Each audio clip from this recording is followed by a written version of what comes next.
नमस्कार, आप देख रहे हैं इंडिया न्यूज। आपके साथ मैं हूं रचना। शुरुआत करेंगे सुपरफास्ट 100 की। नमस्कार, मैं हूं आपके साथ मैत्रेय त्रिपाठी। पहली खबर बीजेपी के अध्यक्ष पद की। अमित शाह बीजेपी के नए अध्यक्ष होंगे। आज पार्टी की संसदीय बोर्ड की बैठक होगी। ये बैठक दोपहर 12 बजे होगी। इसके बाद 12:30 बजे राजनाथ सिंह प्रेस कॉन्फ्रेंस करेंगे। इसी में अमित शाह को अध्यक्ष बनाए जाने का औपचारिक ऐलान किया जाएगा।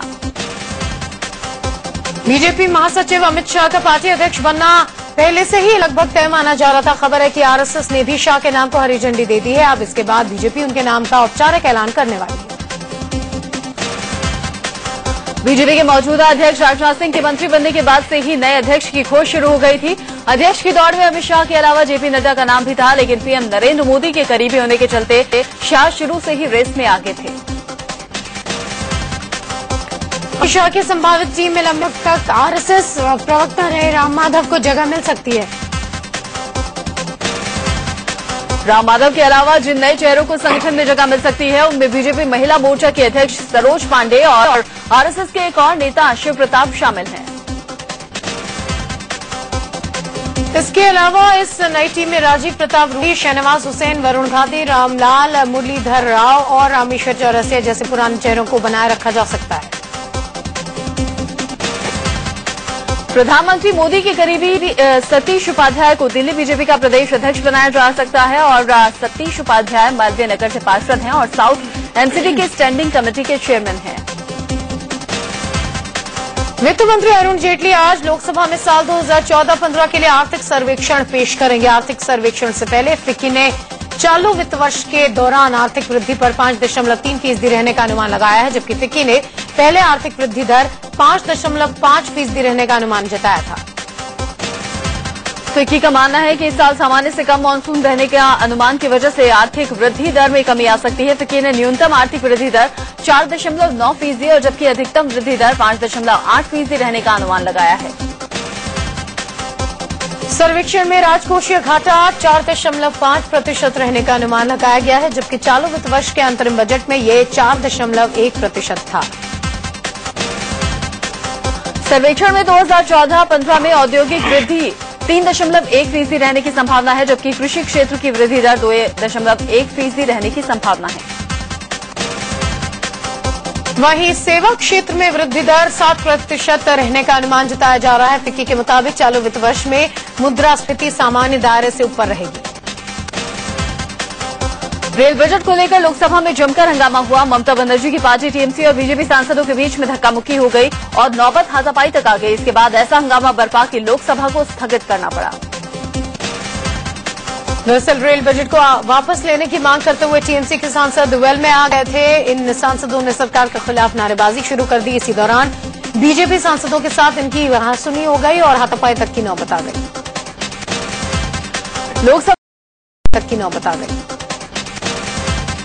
लोकसभा में हंगामे और नामुक्की से घबराकर बदहवास हालत में टीएमसी सांसद संसद से बाहर भागते हुए नजर आए।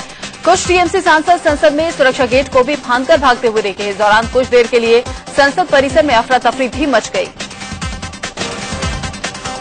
रेल बजट और लोकसभा में बदसलूकी के विरोध में टीएमसी सांसदों ने संसद परिसर में प्रदर्शन भी किया। गांधी जी की प्रतिमा के नीचे ये सांसद धरने पर बैठ गए। मोदी सरकार के खिलाफ नारेबाजी करते हुए टीएमसी सांसद रेल बजट वापस लेने की मांग कर रहे थे। टीएमसी सांसद शताब्दी रॉय ने तो बीजेपी सांसदों पर बड़ा आरोप लगाया है। उन्होंने कहा कि बीजेपी सांसदों ने उन्हें गालियां दी और मारपीट की कोशिश भी की। वो बीजेपी का एमपी मारने के लिए आ गए। क्यों? हम लोग नारा लगा रहे थे, वो लेडी एमपी को गाली दे रहे हाउस के सामने, हाउस के बैठ। लोकसभा में हाथापाई की नौबत को टीएमसी सुप्रीमो पश्चिम बंगाल की मुख्यमंत्री ममता बनर्जी ने दुर्भाग्यपूर्ण करार दिया है। हालांकि उन्होंने कहा कि अगर रेल बजट में बंगाल से नाइंसाफी हुई है तो फिर टीएमसी सांसद चुप कैसे बैठते। उधर लोकसभा में टीएमसी के हंगामे के दौरान एक अजीब स्थिति देखने को मिली। मार्शल ने लोकसभा चेयर पर कर रहे हुकुमदेव नारायण यादव को सलाह दी कि इन सांसदों का कुछ नहीं हो सकता, इसलिए सदन स्थगित कर दे, जिसे हुकुमदेव ने मान भी लिया। भारत में भी अब चीन जापान की तरह बुलेट ट्रेनें दौड़ेंगी। संसद में रेल बजट पेश करते हुए रेल मंत्री सदानंद गौड़ा ने बड़ा ऐलान किया। मुंबई अहमदाबाद रूट पर जिस पहली बुलेट ट्रेन का ऐलान रेल मंत्री सदानंद गौड़ा ने किया, उस पर 60,000 करोड़ रुपए का खर्च आएगा। देश में बुलेट ट्रेन प्रोजेक्ट में कुल लागत करीब 9 लाख करोड़ रुपए आएगी।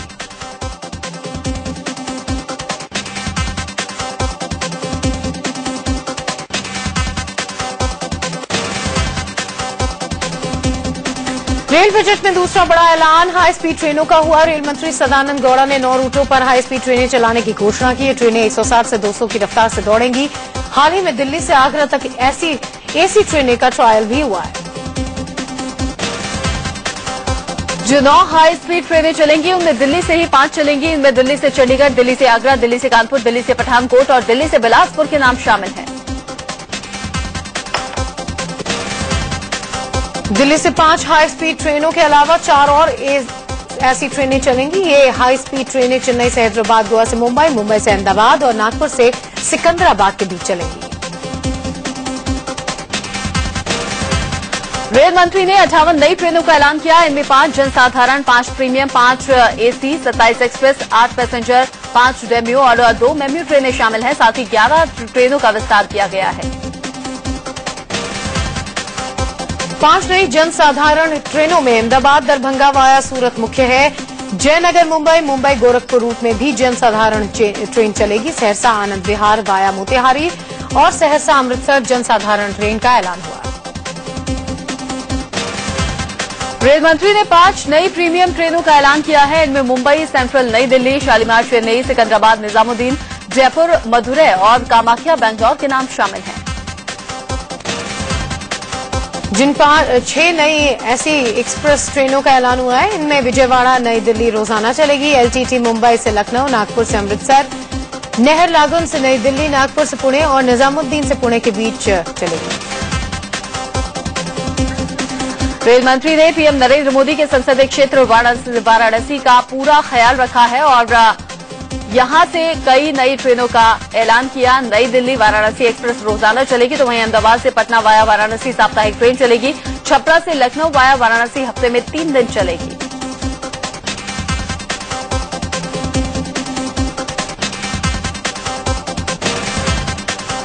मुंबई को रेल मंत्री ने एक्सप्रेस ट्रेनों का बढ़ावा दिया। इनमें मुंबई काजीपेट, मुंबई पालिटाना, बांद्रा जयपुर, बीदर मुंबई एक्सप्रेस और एलटीटी मुंबई आजमगढ़ शामिल हैं। ये सभी एक्सप्रेस ट्रेनें साप्ताहिक होंगी। रेल मंत्री ने साउथ का भी पूरा ख्याल रखा। बेंगलोर के बीच में रोजाना एक्सप्रेस ट्रेन चलेगी। बेंगलोर शिमोगा एक्सप्रेस हफ्ते में 2 दिन चलेगी, तो अहमदाबाद चेन्नई एक्सप्रेस की भी एक घोषणा हुई है जो हफ्ते में 2 बार चलेगी। वैष्णो देवी के श्रद्धालुओं को भी रेल मंत्री ने तोहफा दिया। कामाख्या कटरा वाया दरभंगा एक्सप्रेस का ऐलान हुआ, जो सप्ताह में 1 बार चलेगी। इंदौर जम्मू तवी हफ्ते में 1 बार, तो कानपुर जम्मू तवी एक्सप्रेस हफ्ते में 2 बार होंगी। रेल मंत्री सदानंद गौड़ा ने 4 धामों को रेल नेटवर्क से जोड़ने की बात कही है। उन्होंने केदारनाथ से बद्रीनाथ तक रेल लाइन बिछाने के लिए जल्द सर्वे शुरू करने और तीर्थ स्थानों के लिए विशेष ट्रेनें चलाए जाने की बात कही। रेल मंत्री ने ट्रेनों में खाने पीने का इंतजाम फौरन बेहतर करने की बात कही। उन्होंने कहा कि हर स्टेशन पर साफ पानी का इंतजाम होगा। स्टेशनों और ट्रेनों में आरओ फिल्टर पानी मिलेगा।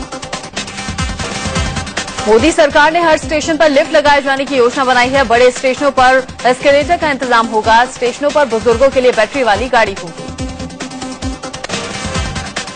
रेलवे की सफाई के लिए योजना बनाई गई है। 50 बड़े स्टेशनों की सफाई का जिम्मा प्रोफेशनल कंपनियों को सौंपा जाएगा। रेलवे में बायो टॉयलेट्स बनाए जाएंगे।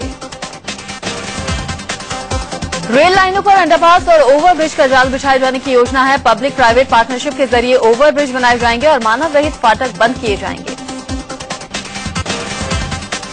ई टिकटिंग सेवा हाईटेक बनाई जाएगी। हर मिनट में 7,200 टिकट बुक कराने का इंतजाम किया जा रहा है। अभी 1 मिनट में 2,000 टिकट ही हो पाते हैं। मोबाइल फोन और पोस्ट ऑफिस से सीधे टिकट बुक किया जाएगा। रेल मंत्री सदानंद गौड़ा ने ऐलान किया कि एयरपोर्ट्स की तरह 10 बड़े स्टेशनों का रखरखाव होगा। बड़े स्टेशनों और चुनिंदा ट्रेनों में वाईफाई सुविधा होगी। साथ ही इंटरनेट से प्लेटफॉर्म टिकट भी बुक होगा। ट्रेनों में महिलाओं की सुरक्षा का जिम्मा आरपीएफ को सौंपा जाएगा। रेलवे में 17,000 आरपीएफ जवानों की भर्ती होगी, जिनमें 4,000 महिला कांस्टेबल्स भी शामिल होंगी। रेल मंत्री ने कहा कि रेलवे को बेहतर बनाने के लिए हर हाल में विदेशी निवेश की जरूरत पड़ेगी, जिसके लिए मंत्रिमंडल से मंजूरी लेनी होगी। पब्लिक प्राइवेट पार्टनरशिप के जरिए कमाई की जा सकती है। प्रधानमंत्री नरेंद्र मोदी ने रेल बजट की जमकर तारीफ की और कहा कि ये बजट देश को विकास की नई ऊंचाइयों पर ले जाने वाला साबित होगा। कांग्रेस उपाध्यक्ष राहुल गांधी ने मोदी सरकार के रेल बजट को निराश करने वाला बताया। राहुल गांधी ने कहा कि बजट में कांग्रेस शासित राज्यों की अनदेखी हुई है। पूर्व रेल मंत्री पवन बंसल ने अपने घर पर बैठकर टीवी पर मोदी सरकार का पहला बजट देखा। उन्होंने कहा कि रेल मंत्री ने कुछ नई बातें बजट में नहीं ली। हालांकि उन्होंने भरोसा दिया कि अच्छे काम में कांग्रेस हमेशा सरकार का साथ देगी। पूर्व रेल मंत्री लालू प्रसाद यादव ने कहा कि बजट अव्यावहारिक है। रेल मंत्री को जो कुछ लिखकर दिया गया था वो सब कुछ उन्होंने झटपट पढ़ दिया और चलते बने। पूर्व रेल मंत्री और जेडीयू नेता नीतीश कुमार ने कहा कि रेल बजट में कुछ नया नहीं है। अच्छे दिन का वादा किया गया था, लेकिन पता नहीं कब आएंगे अच्छे दिन। पूर्व रेल मंत्री और पश्चिम बंगाल की मुख्यमंत्री ममता बनर्जी ने कहा कि रेलवे में एफडीआई लाकर मोदी सरकार देश को बेचने की कोशिश कर रहे हैं। उन्होंने ये भी कहा कि बंगाल को सिर्फ एक साप्ताहिक ट्रेन देकर रेल मंत्री ने नाइंसाफी की है। समाजवादी पार्टी के अध्यक्ष मुलायम सिंह यादव ने रेल बजट को निराश करने वाला बताया। उन्होंने कहा कि यूपी जैसे बड़े राज्यों की बजट में अनदेखी हुई है। केवल कर्नाटक गुजरात का ख्याल रखा गया है। बीएसपी सुप्रीमो मायावती ने रेल बजट पर कहा कि मोदी सरकार ने पिछली बढ़ोतरी पर कहा था कि यूपीए ने बढ़ाया था, हमने सिर्फ लागू किया, लेकिन अपने बजट में रेल मंत्री ने उन कीमतों को न तो कम किया न ही कोई सफाई दी। कांग्रेस अध्यक्ष सोनिया गांधी ने लोकसभा में नेता विपक्ष के मुद्दे पर राष्ट्रपति प्रणब मुखर्जी से मुलाकात की। कांग्रेस का कहना है कि वो लोकसभा में सबसे बड़ी विपक्षी पार्टी है, इसलिए उसे नेता विपक्ष का पद दिया जाना चाहिए। लोकसभा में कांग्रेस के नेता मल्लिकार्जुन खड़गे आज लोकसभा अध्यक्ष सुमित्रा महाजन से मुलाकात कर सकते हैं। कांग्रेस लोकसभा में नेता प्रतिपक्ष का दर्जा हासिल करने के लिए पूरे जोर शोर से आवाज बुलंद कर रही है। मोदी सरकार आज कई राज्यों के राज्यपालों की लिस्ट फाइनल कर सकती है। अब तक उत्तर प्रदेश, पश्चिम बंगाल, छत्तीसगढ़, नागालैंड, गोवा के राज्यपाल इस्तीफा दे चुके हैं। इसके अलावा कई राज्यपालों पर इस्तीफा देने का दबाव है। बिहार के पूर्व मंत्री गिरिराज सिंह के घर से चोरी हुआ सामान बरामद कर लिया गया है। बीजेपी सांसद गिरिराज सिंह के घर हुई चोरी के मामले में उनका अंगरक्षक कमल कुमार, नौकर लक्ष्मण, उक्त अपार्टमेंट का सुरक्षा गार्ड धीरेन्द्र और एक अपराधी दिनेश कुमार को गिरफ्तार किया गया। इस मामले में गिरिराज सिंह खुद भी घिरते हुए नजर आ रहे हैं। लोकसभा चुनाव के दौरान दायर हलफनामे में गिरिराज ने कहा था कि उनके पास 2 लाख के करीब संपत्ति है, लेकिन उससे कहीं ज्यादा उनके घर से मिला। बिहार में जेडीयू विधायक अशोक कुमार सिंह ने हरियाणा बीजेपी के नेता ओपी धनखड़ के खिलाफ शिकायत दर्ज करवाई है। बीजेपी नेता ओपी धनखड़ के बयान पर बिहार राज्य महिला आयोग ने भी आपत्ति जताई है। कोयला घोटाले पर सुप्रीम कोर्ट ने सीबीआई को जमकर फटकार लगाई। दरअसल सीबीआई ने इस मामले की जांच के लिए 3 महीने का वक्त मांगा था। सुप्रीम कोर्ट ने कहा कि आपने पहले 31 दिसंबर 2013 तक जांच पूरी करने का भरोसा दिया, लेकिन अब वो और वक्त मांग रहे हैं। सुप्रीम कोर्ट ने सीबीआई को कोयला घोटाले की जांच के लिए 3 महीने का वक्त दे दिया है। बदायूं गैंगरेप मामले की जांच कर रही सीबीआई ने दोनों पीड़ित लड़कियों का दोबारा से पोस्टमार्टम कराने का फैसला किया है। पिछले साल प्रतापगढ़ के कुंडा में शहीद हुए डीएसपी जियाउल हक मर्डर केस में सीबीआई की क्लोजर रिपोर्ट खारिज हो गई है।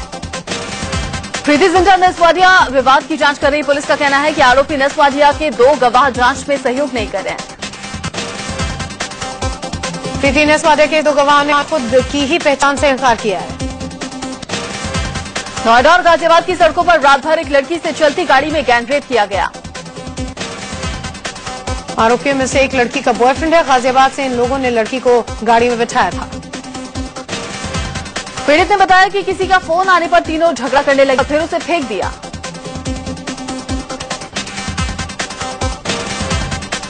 दिल्ली के उत्तम नगर इलाके में 5 साल के मासूम से रेप का मामला सामने आया है। रेप का आरोप पड़ोस में रहने वाले 25 साल के आनंद शर्मा नाम के शख्स पर लगाया। मंगलवार की शाम बच्ची की आवाज सुनकर घर वाले पार्किंग की तरफ भागे और आरोपी को पकड़कर पुलिस के हवाले कर दिया।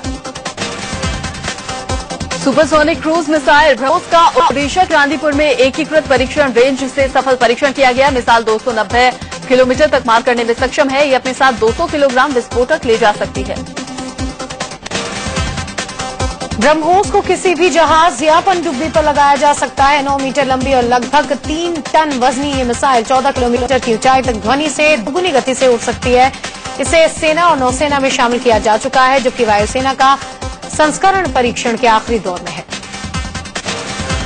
अरुणाचल के कई जिलों में भारी बारिश के बाद लैंडस्लाइडिंग जारी है। लैंडस्लाइडिंग की वजह से रास्ते टूट चुके हैं। गाड़ियों की आवाजाही में खासी दिक्कतें आ रही हैं।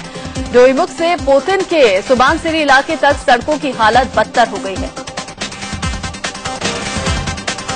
सुबानसिरी का निचला और ऊपरी इलाका, कुरुंग, कुमे और सेपा इलाके भी मानसून की बारिश के बाद लैंडस्लाइडिंग की चपेट में हैं। लोग इन इलाकों की खराब सड़कों पर रिस्क लेकर चलने को मजबूर हैं। दोईमुख से सुबानसिरी तक करीब 14 किलोमीटर तक का रोड पूरी तरह से तबाह हो गया है। दिल्ली में बुजुर्गों की सुरक्षा को लेकर फिर सवाल खड़े हो गए हैं। साउथ ईस्ट दिल्ली के ग्रेटर कैलाश इलाके में घर में घुसकर एक बुजुर्ग महिला की गला दबाकर हत्या कर दी गई। पुलिस ने घर के नौकर को पूछताछ के लिए हिरासत में लिया है। दिल्ली के खजूरी खास इलाके में बिजली के मीटर की रीडिंग लेने के बहाने 2 बदमाशों ने घर में घुसकर एक महिला का रेप करने की कोशिश की। महिला ने एक आरोपी को पकड़ लिया, जबकि दूसरा आरोपी मौके से फरार हो गया। पुलिस ने केस दर्ज कर लिया है। गोरखपुर के गोलघर के पास बाइक सवार 3 बदमाशों ने मोबाइल दुकान के मालिक से 9 लाख रुपए लूट लिए। रुपेश कुमार अपनी दुकान बंद करके जैसे ही अपनी गाड़ी की तरफ बढ़े, तीनों बदमाशों ने उन्हें घेरकर गन पॉइंट पर लूट लिया और रुपए से भरा बैग लेकर फरार हो गए। पुलिस तफ्तीश में जुट गई है। 1300 करोड़ की ठगी के मामले में साई इन्फो सर्विसेज के निदेशक सुनील कक्कड़ को लाइबेरिया से गिरफ्तार कर अहमदाबाद लाया गया। कई बैंकों और निजी कंपनियों के अलावा कर्मचारियों से फर्जीवाड़े का आरोप सुनील कक्कड़ पर है। मामले की जांच अब क्राइम ब्रांच को सौंप दी गई है। बिहार के समस्तीपुर में दबंगों ने गांव से दुल्हन की विदाई नहीं होने दी और दूल्हे समेत बारातियों की जमकर धुनाई की। जान बचाकर भागे दूल्हे ने मामले की शिकायत थाने में दर्ज करवाई है। दूल्हे ने दबंगों की कैद से अपनी दुल्हन और बारातियों को छुड़ाने की फरियाद लगाई। दरअसल समस्तीपुर के रामपुर केसोपट्टी में गरीब घर में बारात आई थी। गांव के दबंगों को ये नागवार गुजरा। उन्होंने पूरे बारातियों को बंधक बनाकर उनकी पिटाई कर डाली। किसी तरह भागे दूल्हे की शिकायत पर पुलिस गांव पहुंची और सबको छुड़वाया गया।